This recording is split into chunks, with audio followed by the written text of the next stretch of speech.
नमस्कार, आप Bihar in shorts देख रहे हैं। मैं हूं परमवीर सिंह।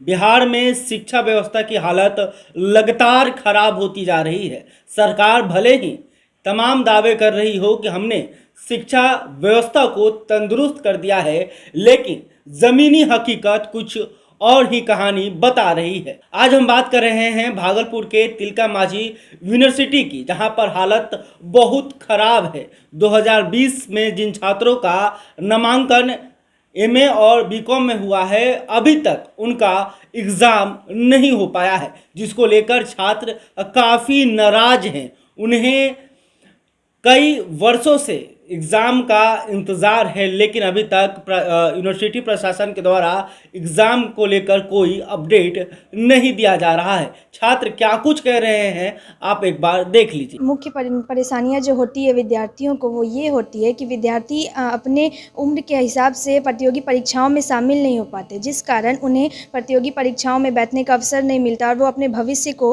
उस दिशा में नहीं बढ़ा पा रहे हैं जिस दिशा में उनको बढ़ाना चाहिए। उनके पास जो गुण विद्यमान है, वो सेशन लेट होने के कारण वो अपने गुण का सही इस्तेमाल नहीं कर पा रहे।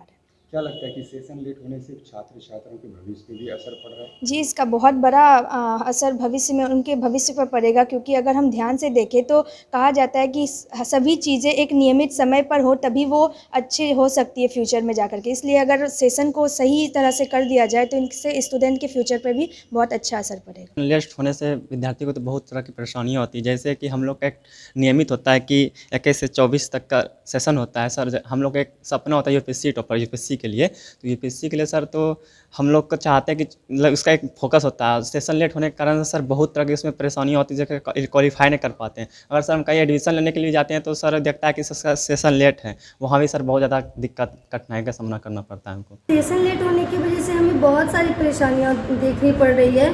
हमारा सेशन 18-20 ही है, लेकिन यहाँ 22 कंप्लीट हो चुका है और हमारा एग्ज़ाम का कोई अता पता ही नहीं है सर। इसके कारण जो +2 लेवल की वैकेंसी आने वाली है उसमें हम शामिल नहीं हो पाएंगे, जबकि हम सारा क्वालिफिकेशन रखते हैं। सिर्फ यूनिवर्सिटी के कारण एग्ज़ाम नहीं लिया, रिज़ल्ट नहीं दिया सर। जब तक टीआर नहीं आएगा तो हम कैसे शामिल हो सकेंगे? फ्यूचर अटका हुआ है सर इसके कारण। जब इस सवाल को लेकर यूनिवर्सिटी प्रशासन से पूछा गया तो राजनीति शास्त्र के विभागाध्यक्ष मनोज कुमार क्या कुछ कह रहे हैं, वो भी आप देख लीजिए। विश्वविद्यालय के स्तर पर परीक्षाओं के प्रबंधन की जब जिम्मेदारी होती है तो स्वाभाविक रूप से कई महाविद्यालय और कई स्नातकोत्तर की कक्षाएं, कहीं व्यावसायिक प्रबंधन की कक्षाएं, कहीं व्यावसायिक कोर्सेज की परीक्षाएं एकमात्र विश्वविद्यालय के कंधे पर होती है। अगर महाविद्यालय स्तर पर या स्नातकोत्तर स्तर पर ये सारे प्रबंधन का भार दे दिया जाए विश्वविद्यालय अधिनियम में, तो शायद इस समस्या से कुछ आंशिक निजात मिल सकती है। एक विश्वविद्यालय कई तरह के कोर्स, कई तरह के प्रोग्राम, कई तरह के कॉलेजेज, कई तरह के पोस्ट ग्रेजुएट डिपार्टमेंट, नेचुरली विश्वविद्यालय पर कुछ ज़्यादा भार है, जिसके कारण परीक्षाओं के संचालन और परीक्षाफल प्रकाशन में कुछ विलम्ब हो जाता है। तो आपने देखा कि किस तरह से छात्र नाराज हैं, उनके अंदर एक गुस्सा है, और गुस्सा जो है वो वाकई में सही है, क्योंकि कई सालों से जो छात्र हैं वो परीक्षा का इंतज़ार कर रहे हैं, लेकिन यूनिवर्सिटी के द्वारा अभी तक परीक्षा का संचालन नहीं किया गया है, ना ही कोई अपडेट दिया जा रहा है। यहाँ पर स्थिति इतनी खराब है कि ग्रेजुएशन की डिग्री के लिए छात्रों को 5 सालों तक का इंतज़ार करना पड़ रहा है, तब जाकर कहीं डिग्री उनके हाथ में आ रही है। तो क्या स्थिति है आप भागलपुर यूनिवर्सिटी की, वो आप देख पा रहे होंगे।